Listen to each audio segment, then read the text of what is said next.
Blood प्रेशरसाठी आता cholesterol हा जो पार्ट आहे, समजा आपण कोलेस्ट्रॉलचा एक मोठा पार्ट आहे की ज्याच्यामध्ये हार्ट अटॅकचं पर्सेंटेज आहे की बऱ्यापैकी वाढतं. जसं की आपण कुठली त्यांनी काळजी घ्यायला पाहिजे कोलेस्ट्रॉल बद्दलची. कोलेस्ट्रॉल मध्ये महत्वाचं काय आहे, मी जसं सांगितलं ना तुम्हाला की आता ह्याला ना आपण मेटाबॉलिक सिंड्रोम असं म्हणतो. ऍक्च्युली हे जे सगळं चालू होतं ना ह्याला मेटाबॉलिक सिंड्रोम असं म्हणतो.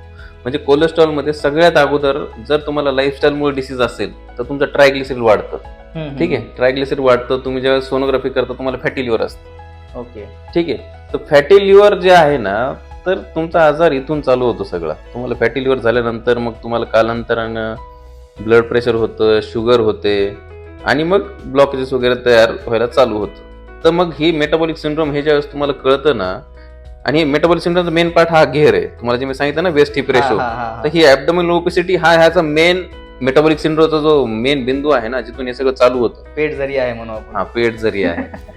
तर हे सगळ्यात महत्वाचं आहे. आणि मग तुम्हाला सगळ्यात पहिली याची काळजी घ्यायची आहे की वजन तुम्ही कसं कमी कराल. मग आता बेसिकली मी काय की आपण आता हे फूड ते फूड म्हणण्यापेक्षा ना ह्या सगळ्या ना कॅलरी डेन्स ज्याला म्हणू ते तुम्ही गोष्टी कमी करायला पाहिजेत.